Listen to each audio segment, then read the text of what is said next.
Saudação, meu amigo pensador. Saudação, minha amiga pensadora.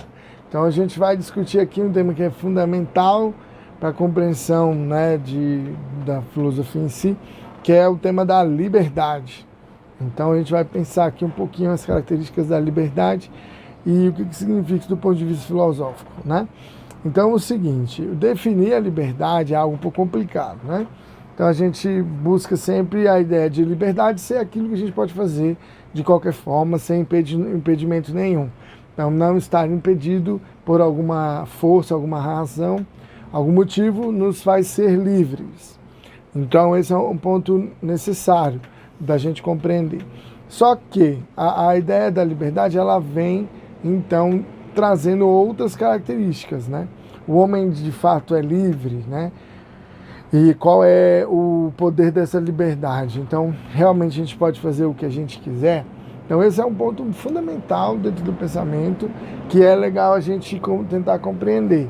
Então, eu gostaria de convidar você, meu amigo, minha amiga, a pensar. Somos livres, né? A liberdade é algo que realmente faz parte da nossa realidade?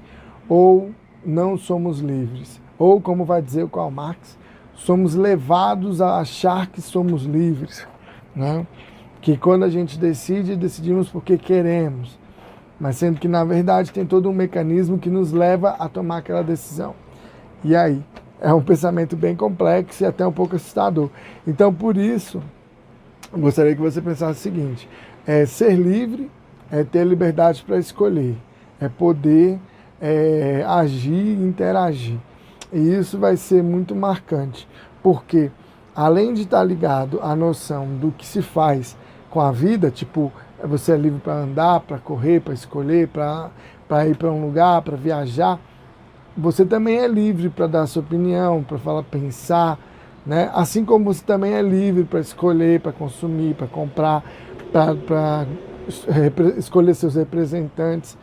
Então, essa liberdade vai tomando uma esfera cada vez mais ampla, né, cada vez maior. Então a ideia, para alguns autores, a liberdade está dentro daquilo que você quer. Então se você aceita uma determinada ideia, você é livre. Se aquela ideia representa o que você pensa, então agir conforme aquela ideia é ser livre. Por isso que o Montesquieu coloca muito a questão das leis, e aí ele coloca respeitar as leis que são justas e que a gente concorda, é ser livre, né? Então bate um pouco de frente com a ideia de que ser livre é fazer o que quiser na hora que quiser. E não existe na prática esse sistema onde possa haver essa liberdade pura. Dentro da liberdade já existe uma certa indefinição.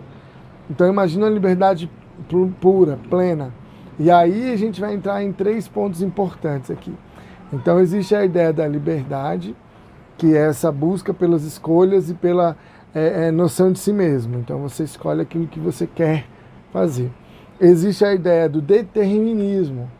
Alguns autores vão colocar aqui não. A gente sempre tem algum tipo de determinação ou de influência na nossa escolha. Essa escolha pode ser definida por um motivo biológico, um motivo social, um motivo econômico, né? Então, eu queria não ter ido para Paris por causa da pandemia esse ano, né? As outras vezes não fui porque não tinha dinheiro mesmo. Então, observa a piadinha, mas que demonstra isso. É um determinismo econômico, né? Então, segundo alguns autores, vão dizer que não existe essa liberdade, sempre vai ter alguma coisa terminando e a gente vai ter que aprender a lidar com isso. E a terceira linha já vai dizer que você tem situações que ora você é determinado e ora você é livre. Em algumas situações que você pode ter uma certa escolha, né, dentro de algumas visões, principalmente na questão da ética. Então aí a gente tem que trazer uma outra noção. Ser livre e a realidade com a ética, né, porque a ética vai trazer esse questionamento do que se faz. E ter a liberdade para escolher também significa escolher que o não ético ou o imoral, então o antiético. Então é interessante que é uma linha muito tênue, né? Muito, sei lá, quase invisível entre essa ideia de liberdade e ética. Então ser livre para escolher também implica nessa escolha ética. Então, por exemplo, vou dar um exemplo política, né? Na política, você é livre para escolher. E a sua escolha vai implicar no resto ou na relação daquele governo. Não é sua responsabilidade que o governante vai fazer. Mas escolher aquele governante e aquela linha é sua responsabilidade. Inclusive, não escolher também é uma escolha. Não querer ou escolher não fazer, ou, por exemplo, votar nulo ou branco, é uma escolha. Não é uma fuga da responsabilidade. Então, liberdade, ética, responsabilidade são coisas que andam muito próximas. E não é possível, assim, evitar uma para garantir a outra. Então, essa é uma pergunta que o homem sempre está se fazendo. Lá na obra lá do Orwell tem o livro lá, 1984, que ele coloca que o Estado restringiu a liberdade. Então, o Estado vai dizer o que você vai pensar, o que você vai fazer nos ministérios, né? E aí você vai ter o grande irmão, o grande olho lá, o grande irmão, o Big Brother, né? Que vai estar sempre monitorando para que você haja conforme aquilo que é considerado melhor para você. Então são coisas que a gente pode questionar, né? Até que ponto a vigilância, né, o monitoramento nos dão liberdade. E será que sem ter nada disso a gente consegue alcançar alguma liberdade? Não estou nem dizendo uma liberdade plena, né? Então saber que tem câmera retira a liberdade. E saber que não tem, que qualquer coisa pode acontecer e que não tem, também não tira um pouco da liberdade. Então é interessante a gente tentar fazer essa relação para encontrar os espaços de fala e a ação de cada indivíduo.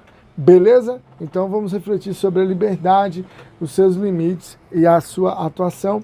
E para fechar, né, o pensamento do Jean-Paul Sartre: o homem é condenado a ser livre. Significa então que a liberdade sempre vem, né?